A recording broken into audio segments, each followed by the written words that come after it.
to go on to my next piece. And my next piece was written in response to current events regarding the song by Jason Aldean, Try This in a Small Town. Hadn't heard the song, but a friend of mine from Newtown, kind man, good man, loving man, like just cuddly puppy, posted something. If you don't think that he's just despicable, and just unfriend me now. And then, okay, this is the 10th time I've seen his name in a newsfeed today. I got to find out what this is all about. So I go on YouTube and check it out. Check out the song. It's a freaking country song. It's a typical country song, like any country song before. And there is a difference between ignorance and malice. There is a difference between evil and stupidity. One does not necessarily imply the other. And everybody has some kind of nostalgia for their hometown. Everybody wants to feel proud of their roots. Everybody wants to feel like, you know, they've got a base of stock and root and foundation where they wouldn't let bad things happen. But then that can be ignorance, because as any paramedic can attest, bad things happen in small towns too. But it's a density issue. And when you have more people enclosed in a smaller space, more things are going to happen. More of those emotions are going to interact. And it's just purely a density thing. And even if there's insensitivity and maybe even stupidity in the video to choose what he chose, and even if he's ignorant in some things, I have tailgated across this country. I've hitchhiked this country, and I sat crying this morning thinking all the places I've been, of all this I've seen, all the jobs I've had, all the people I've known, which I can attest to you. There are a few people who have probably had more jobs and more occupations than I have in my travelings, and I'm not exaggerating. And then I'm crying, how is it that people can turn against each other so easy? Fellow Americans, for a country song. We are so fragile, so volatile, that some young kids doing their best to try to represent life and their art of being disgusted with what they don't like and may not understand. It's not the same thing as they're like willfully trying to divide this country, but that is what is happening because we are so fragile right now.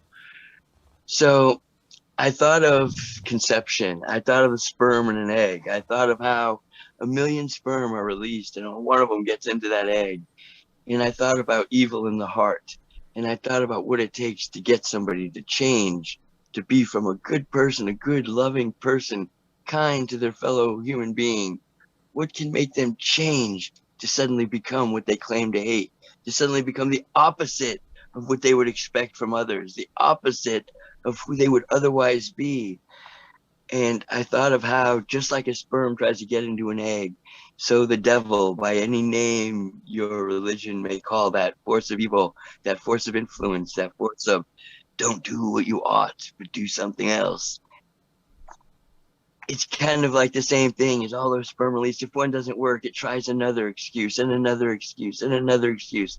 You don't like where someone's born. You don't like what they look like. You don't like how they sound. You don't like where they're from. You don't like their job. You don't like who their friends are. You don't like what they did. Always an excuse, but just like 1 million sperm, there's 1 million excuses why people can have a loving heart that will suddenly change and harden and become cold and callous. So I wrote this: like sperm to an egg, so are lies to the head. Ignorance is not malice, and stupidity is not evil. To get us turning against each other, false narratives will weasel.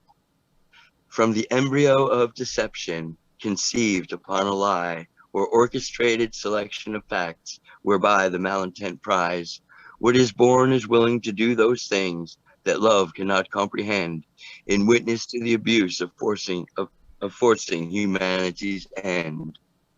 Almost right is always wrong if the standard is what's true, yet almost right is often sufficient to spawn an anger anew. Once the falsehood is accepted, the ears become as deaf, because the mind has been infected, processing what a lie left. Instead of what is true, living in real time, imagination takes control, continuing the grime. Just like a form of blindness that makes the eyes unable to see, the busy mind can be as polluting to obscure reality. How can a heart be converted to hate if it has always been taught that's wrong? Do things like corrupt the intent of lyrics in a song, or why an athlete kneels, or what a protester means, or what a person feels, or what is really seen. It takes such subtle mutations to get the ball moving along, to get the masses convinced they should be part of what is wrong. Think it not a little thing when accuracy is not a friend, when comfort is found in falsehood in the entertainment of pretend. I am not referring to comedy, which can make mastery of what is true, with the juxtaposition of paradox among the myriad of things we do. I am referring to the imprisonment of what becomes from what is not true, when absence of love, respect, or goodwill is the fuel for what we do. Try that in a small town is no different than Easy E calling our cards if we wander onto turf, thinking we're tough and hard. Since when has the standard for artists and songs been to be as the mouth of God, so much so that mere immaturity is confused for malice, deserving the rod? I don't know, but I like that song. Yay, Joseph! That was great. They were both beautiful. Thank you. Thank you. Like sperm to an egg, so our lives to the head was the name of that one. Yay! Thank you. Jeremy, do you want to do 2 more? Oh, well,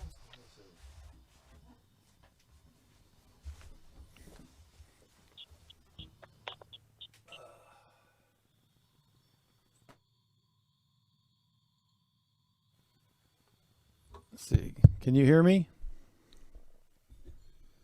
Yes. Okay.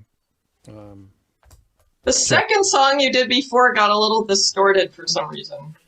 Yeah, I found